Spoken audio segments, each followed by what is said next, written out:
Grace, I'm delighted to be joined by Ollie Canning just to, I suppose, scratch over what happened the game over the last hour or so there, Ollie.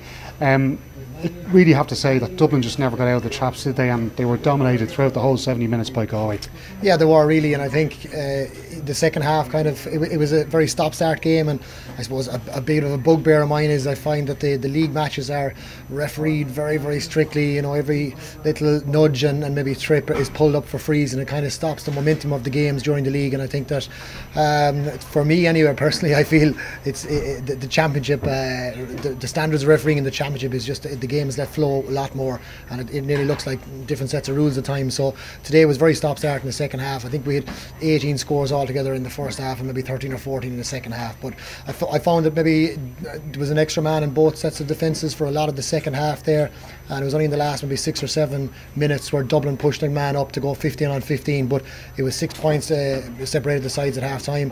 I think after 25 minutes it was still 6 points separating the teams, and I think at the end it was the same. So nothing really to shout about here, but I think Galway will be happy that they got bounced back from the draw against Carlow. They would have been disappointed with that result, so to get the win here in Galway today was a good win for them.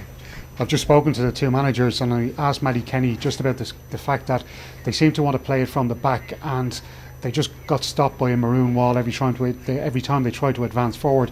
Now, we spoke before the game about John Heatherton. I thought maybe when they realised that they couldn't get through, that maybe they try and launch a few high bombs in towards John and just relieve the pressure, I should say, on the Dublin backs.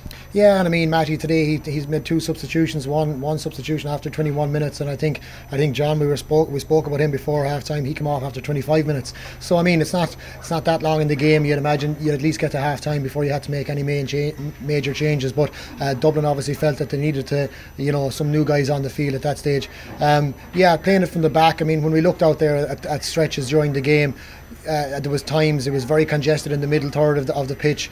In the inside forward line, there was times there inside even 65.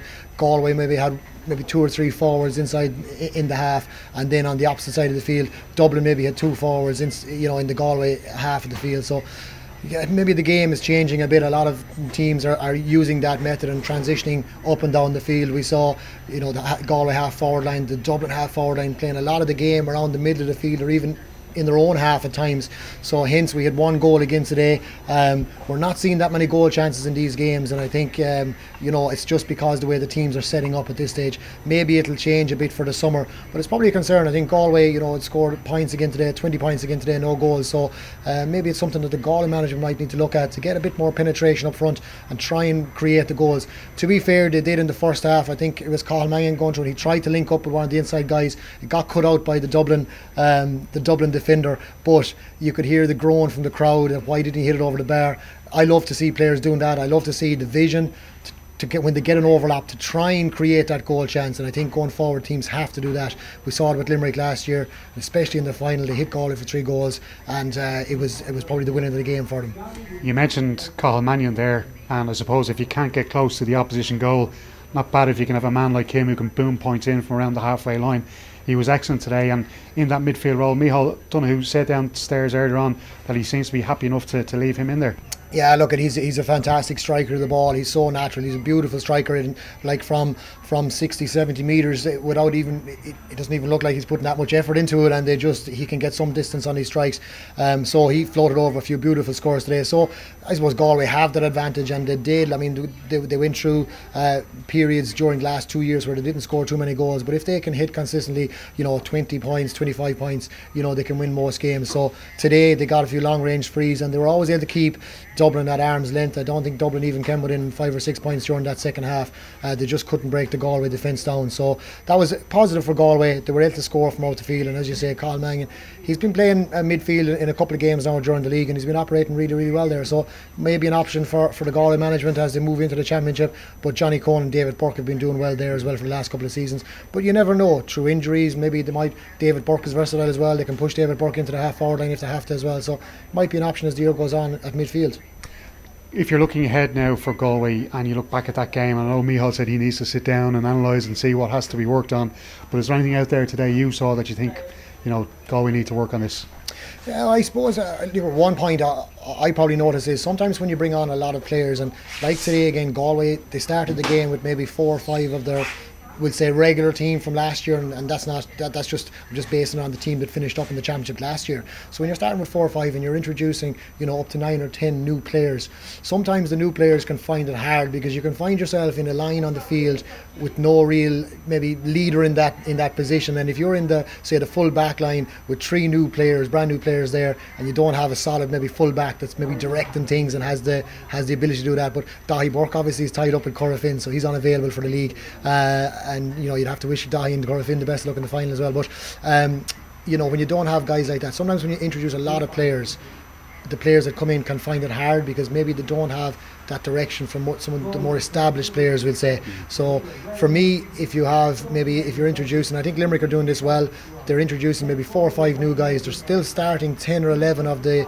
All-Ireland winning team from last year, and them 3 or 4 guys are kind of working well with the more established players, and John Kiley's doing that pretty well with Limerick. So from my point of view, I think some of the new guys there, you know, Sean Blaine got on to a lot of ball, but all these guys are young, and maybe Sean was forcing a few of the shots there. I'm not just being critical of Sean.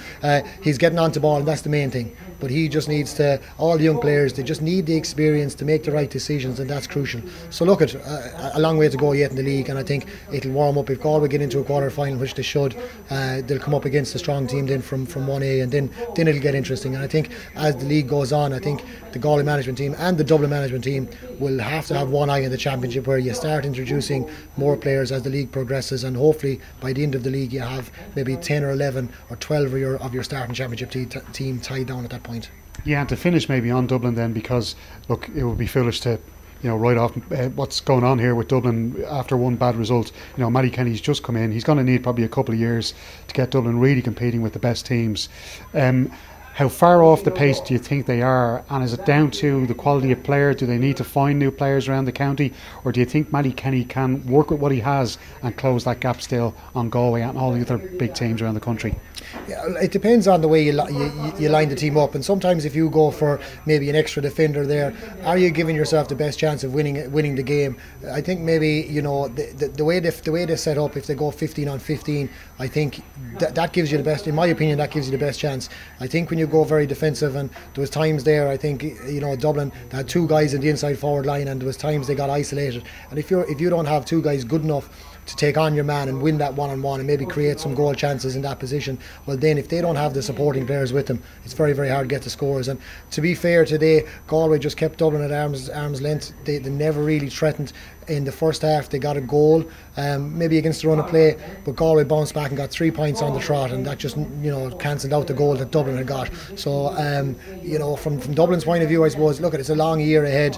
They have lots to work on, the same as every other team, but I'd say Matty Kinney will have an eye on the next round. So when they get out of this phase of the league and go and move on to maybe quarter-final stage, then they'll be coming up against a very, very good team from 1A, and again, he'll have to be at the stage where he's thinking about what's my 12 or 13 players that I'm going to be playing in the championship. But at the end of the day, he has to work with the players he has, and all he can do is put his best foot forward in the championship. Great stuff, Ollie, from you. Thank you very much. Of course, we'll have plenty of analysis on all the weekends, GAA on Off the Ball. Just keep an eye on all our social media platforms, and of course on the radio. Thank you.